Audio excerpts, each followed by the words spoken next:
I think Carlos wins this match to be the youngest to have ever won all 4 slams. Carlos, he's so good. Alcaraz is a joke right now. Tennis experts finally admit they're terrified of Alcaraz. Carlos Alcaraz has officially become the most obsessively studied player in tennis history. More than Djokovic ever was, more than Federer, more than Nadal at his peak. Every opponent is watching hours of film. Every coach is building game plans specifically designed to stop him. Every player is abandoning their natural style just to survive against him. Sitting in a Doha press conference, the world #1 dropped a bombshell that has sent shockwaves through professional tennis and left every player on tour feeling deeply uncomfortable. A lot of players, I know that they're trying to catch me up, Alcaraz revealed. They are studying my game. They study how I play, trying to beat me, trying to challenge me. He wasn't bragging. He was stating a cold, brutal fact that nobody wanted to hear. And here's the terrifying part. None of it is working. What players are now admitting behind closed doors about their fear of facing Alcaraz will change how you see this sport forever. I don't want this to be the end for his career. I want him to keep going and see if he can maybe even catch Djokovic. He's got a long way to go to do that, obviously, with 24. But the one thing with Alcaraz that's so amazing to me is he wins the big moments in every match that he plays. He wins the 5-setters. Let me be clear about what's happening here. This isn't speculation. The greatest players and coaches in tennis are publicly confessing that Carlos Alcaraz has broken the sport. Craig O'Shaughnessy, the data analyst who spent years working with Novak Djokovic, studying every pattern, every weakness, every exploitable tendency, watched Alcaraz play and delivered a verdict that stopped the tennis world cold. There's nothing in his game that is going to go wrong. No looseness, no nuts and bolts flying around under the hood. Even mentally, he just doesn't beat himself. Then O'Shaughnessy said something that should terrify every player on tour. He could be a tennis player created by AI. Think about that for a moment. A coach who spent years finding ways to beat the most tactically complete player in history, Novak Djokovic, looked at a 22-year-old and concluded there's nothing to exploit, no weakness to target, no pattern to disrupt. The preparation that worked against every other player in history doesn't work against him. Rafael Nadal explained exactly why. Alcaraz is more magical, more unpredictable. He can play at a level that sometimes Jannik can't. He can do amazing things and at the same time make mistakes, and that's human. The unpredictability is the key. Other players have patterns, they have tendencies, they have weaknesses you can exploit if you prepare correctly. Alcaraz has options. On any given point, he can blast a forehand winner, drop shot you from behind the baseline, rush the net, or extend the rally until you crack. It's been working great, there's no doubt about that, but you know who has a problem with it? The guy who served that it looks like, Novak. Yeah, I hear that. I have the contract over there, but I haven't seen him yet, so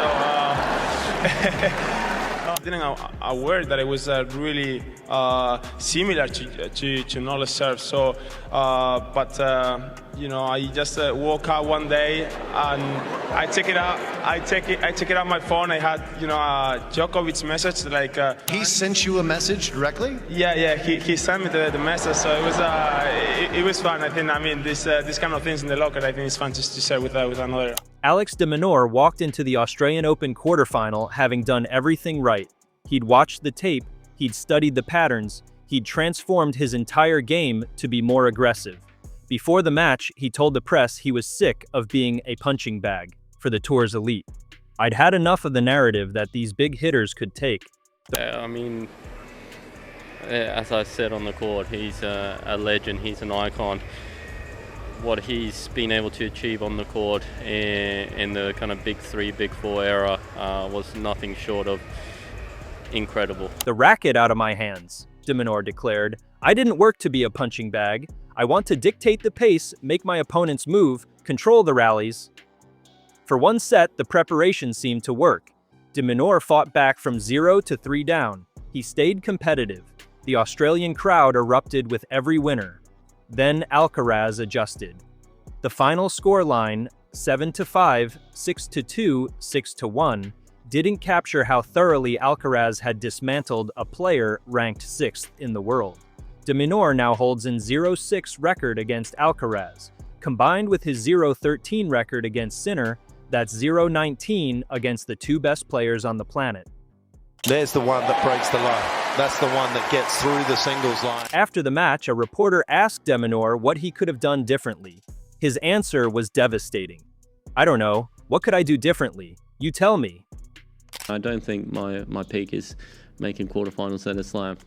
It's tough. I mean, I know that whole crowd has got my back. They want me to go out there, make it competitive, even a match where the crowd can get behind and start supporting, you know. Obviously, the whole country wanted me to do well. I wanted to do well here. That's a top 6 player in the world admitting he has no answers. He tried playing more aggressively. He abandoned his natural game. He studied Alcaraz's tendencies and built a specific game plan. And Alcaraz explained exactly why it failed. When he's playing against the best, he's trying to be more aggressive, which sometimes he's just out of his comfort zone. That's when we're seeing him miss easy balls. In other words, players study Alcaraz so much that they abandon what makes them good.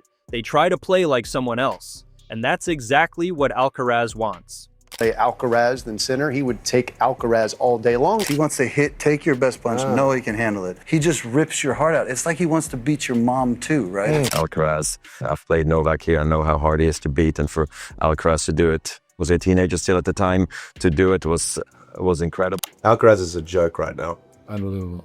I think he's playing like Federer. It's the biggest victory of his career for sure. No, I'm hungry. If player and coach aren't getting along, that's what happens. If you think Minaur's confession was shocking, wait until you hear what Novak Djokovic, the 24-time Grand Slam champion, admitted after losing to Alcaraz at the US Open. They're just too good, playing on a really high level. It will be very difficult for me in the future to overcome the hurdle of Sinner, Alcaraz, in the best of 5 at Grand Slams. I think I have a better chance best of 3, but best of 5, it's tough. Novak Djokovic, the greatest of all time by most metrics, admitting publicly that a 22-year-old has forced him to recalibrate his entire approach to tennis. The man who dominated this sport for 15 years now says he ran out of gas trying to keep up. But here's what's even more terrifying. Even Jannik Sinner, the only player who consistently competes with Alcaraz, has acknowledged the problem.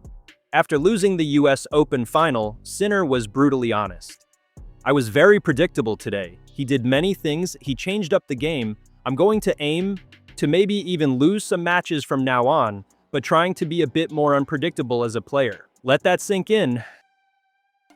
Carlos gave me an ass beating I'll never forget, and I got a lucky win over him in Wimbledon, and he got revenge for it today. I might actually consider going bold like him. I heard it gives you more power. Sinner's record against everyone else since 2024? He led the tour in both hold percentage and break percentage, the first man ever to do both in a single season. His record against Alcaraz in that same period, 1-7. The world's second best player, dominant against the entire tour, willing to lose matches just to develop new skills because he knows his current game isn't enough against one opponent. That's the Alcaraz effect. It's maybe contract, maybe some other stuff. Maybe Carlos's dad and Juan Carlos had a different vision. Some people think maybe they couldn't get a contract together. This shifts everything for Carlos. A lot of players trying to catch me up. They study my game, they study how I play, trying to beat me, trying to challenge me. But here's the most terrifying part of all. At his Doha press conference, Alcaraz acknowledged what everyone else already knows. Players are studying him obsessively. Coaches are building entire strategies around him. Teams are spending hours analyzing his game. But instead of feeling pressure, Alcaraz sees opportunity. I just see myself with weaknesses, he said. I'm still in the process to grow up. There are some things that I really want to be better. The most studied player in tennis doesn't think he's complete yet. The player who just became the youngest man in history to complete the career Grand Slam believes he can still improve. That should terrify everyone else on tour. Minaur spoke for all of them after his quarterfinal defeat. Asked what he could do differently, he snapped at the reporter before admitting the truth. I don't know, you tell me. Nobody has an answer. Carlos Alcaraz just admitted players are studying his game more than any player in history, and none of them can figure him out. Minaur tried everything and still got destroyed. Djokovic admits he can't keep up. Sinner is willing to lose matches just to develop new skills. Do you think anyone can crack the code? Drop your thoughts in the comments below, and if you want more tennis breakdowns that expose what's really happening on tour, smash that subscribe button and hit the notification bell. See you in the next one.